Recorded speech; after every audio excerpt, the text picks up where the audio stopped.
This is your government. That means you own it. The owner's manual is the U.S. Constitution. In the past times when I've talked about this, there are some people who just really have a difficult time with the concept of what's philosophically behind it. So I'm going to try to do something a little bit different, and I'm going to use a technique that's used for training artists. So what I'm going to do is I'm going to draw for you a house and a tree. You can't cut that tree down on a permit. I haven't cut the tree down, and I'm going to put a cloud in the sky. Okay.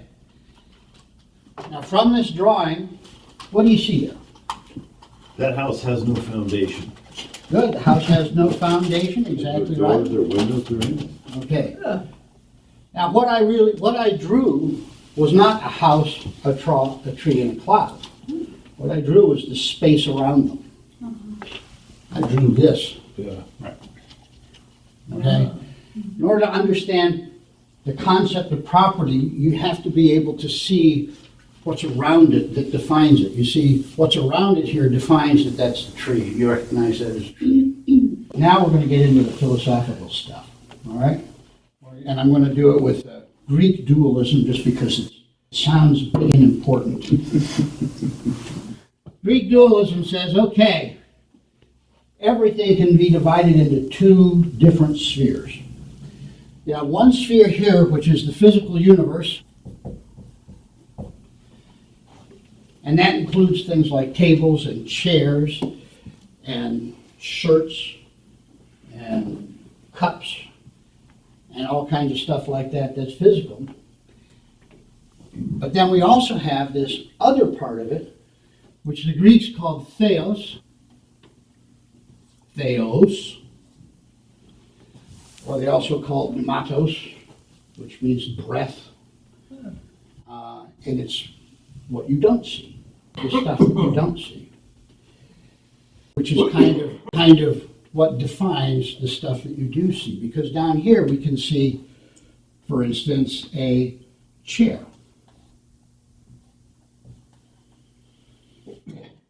Now, do you understand why I never made it as an artist? Mm-hmm. And that chair is part of the physical universe. And here it is, the chair. But now we immediately ask, whose chair is that? Because we immediately consider it property.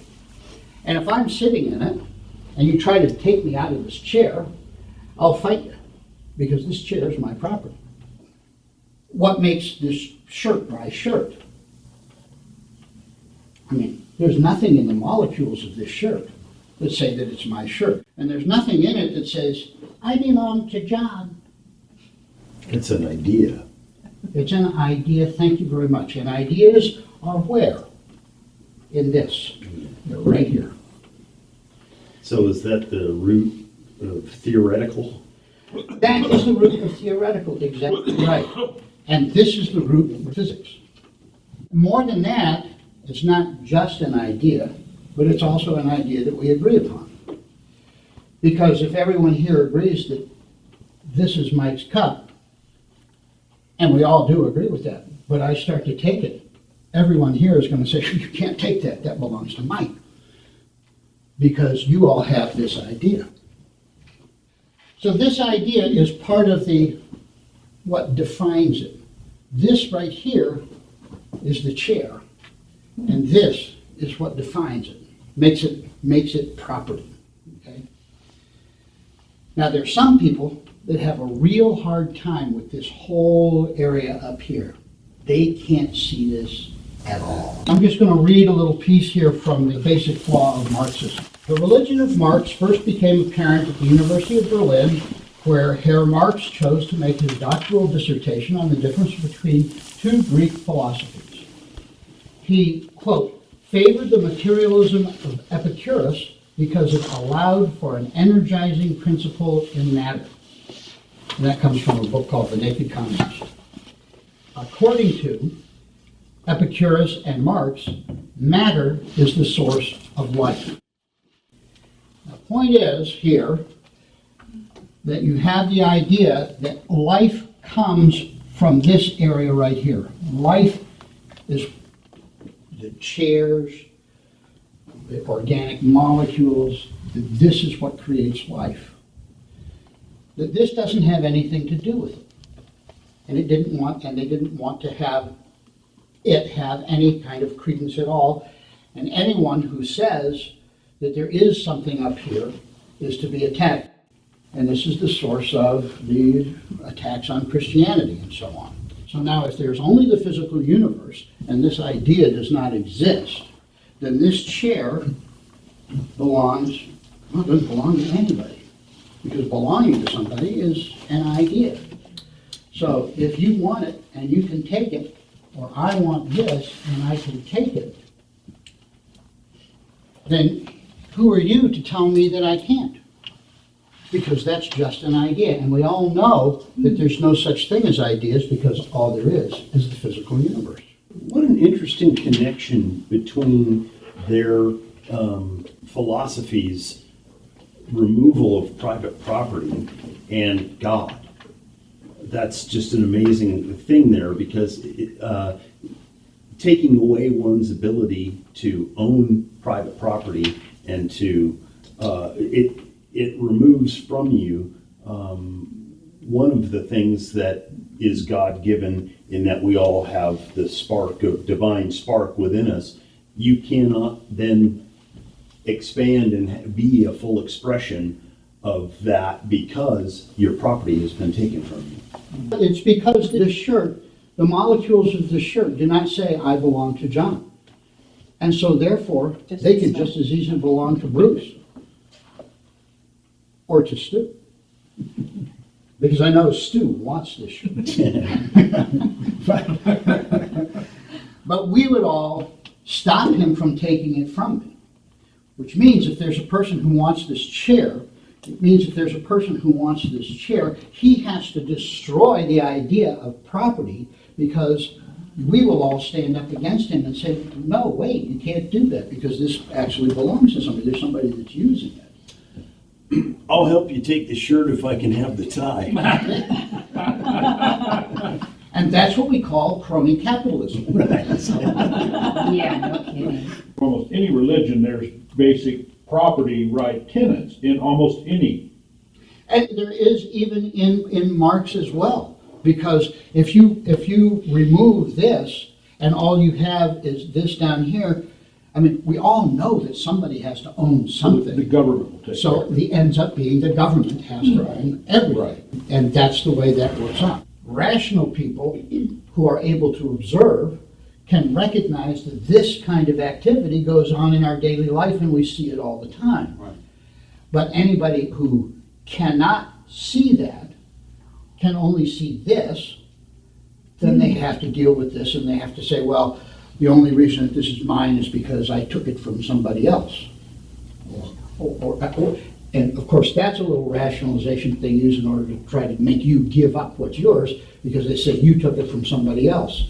And Yeah, and I say that is why we have, I believe, why we have the chaos that we have today, is because they have taken morality out of the picture. right, because morality is up here. Yeah. Morality is being able to recognize that you are kind of like me. I hate to say it. That the war against private property comes from the fact that there are some people here who think there's only the physical. They do not recognize this part at all, and this is where property comes from. Just like your house and this tree and this cloud are defined by the space that's around them, which is what I drew as the space around them. This, which you do not see, is what defines property down here, and those people do not recognize that this exists. So they go, property is a big sham, it's a pretense, it's not really true, nobody owns anything real. I've come to the end of my war on private property, but my intent was so you can see that the people who do not believe that there is private property because they can't see this at all, those are the ones who engage in war against private property. To what end? Their, if you'll excuse the expression, their eschatology, which is the study of end times, which is a religious term meaning the study of end times, in their eschatology, what they view as happening, their end game that they have, is that right now we have people on the top who are, what they're calling now the 1%, who are oppressing the people on the bottom. And a time will come when this becomes so wide that there is revolution, and this all comes up and a revolution occurs, and then will come the paradise of a communist state. Okay? Like North Korea? Yes, exactly, like North Korea. But you work hard, you get a new idea, you get a good idea and so on, and you have merit and so on. You can acquire things and you can move up to the middle class. So there's this middle class that's always a buffer between this, which will make this revolution never occur. This is one of the lessons that I have learned and repeat as much as possible, is that the middle class is the thing that keeps us stable. And it is the thing that keeps this revolution from occurring. And anything that does hamper the middle class is destructive. My concern is not so much the war on private property, which, as you pointed out, is communism versus capitalism or whatever. My concern is the war against property rights, Okay. which is destroying the essential meaning of property. Absolutely so. Well, that's the Absolutely war so. on It is a covert method of taking your property away from you. Because this right here, this idea that we have, is not, oh, I own this. It's, I have a right to wear this shirt, which is a right. I have a right to burn this shirt if I like to, which is a right. I have a right to wash it or not wash it or whatever. And that's what's all in here. That's the idea that goes with it. Because this is still just a shirt. It's not anything extra until you add rights to it. And that is what this idea is up here, is the rights that you have that go along with it. It's not so much the physical entity, because I can say this is mine, but the only thing valuable about that is the fact that I have the right to sit in it, or the right to move it. If you say, okay, you own it, but you can't sit in it because it destroys the environment or whatever. Kind of like my mine. I can have it, but I can't mine it. Exactly right. Exactly right. So I'm going to take us down a rabbit trail, and this attack on private lands, property rights, is what is essentially eroded any of the inalienable rights that our founding fathers put in the Constitution that have come out in the Bill of Rights and each of the articles that we have our rights to. Because if there is no rights in that, then where do you really, if there's no idea out there that governs that and gives those inalienable rights, then where's the foundation? And anybody has a right to change them. Now that's interesting that you bring that up, because English common law has to do with property rights. It has to do with my cow wanders into your meadow and Soils it. soils. Thank you very much. That's exactly the picture I was getting. You were really getting that idea. Okay. And soils it. And so you take me to court and say, my property has been soiled, so he owes me something, and I say, no, it's just, whatever. And we gets into a big, anyway, common law, English common law has to do with that. In about 1600, one of the most well-known proponents of common law was a fellow by the name of Sir Edward Coke, spelled C-O-K-E, Coke. He's the fellow who, first of all, he tried to codify the common law to some degree, and he was an advisor to Queen Elizabeth, and he was advisor to King James and all that. He was a high muckety muck. My favorite quote from him is, an Englishman's house is his castle. That's where that phrase comes from, is him. And he's the one who went from property, you have property here, that's the same as having the right to sit in this is similar to the right to be able to speak or think or whatever. He's the fellow who went from physical rights like this, physical property like this, to your rights to speak or think or say things and whatever, that sort of thing, is your property also. And he's the one that did that transition over to making those rights as though they were your property. Yes, John? I'd say to Lily's point, that all the property rights, contractual rights, civil rights, all those are anchored in our inalienable rights. That's the foundation of those, and those rights of pursuit of happiness, life, and liberty are all above the line. Yes, they are. And so that's where you can't, if you don't have those, you can't abridge the other rights without abridging those rights. Exactly right. That's why part of the problem that we have now is we live in basically a lawless society that does not acknowledge those rights. That's right.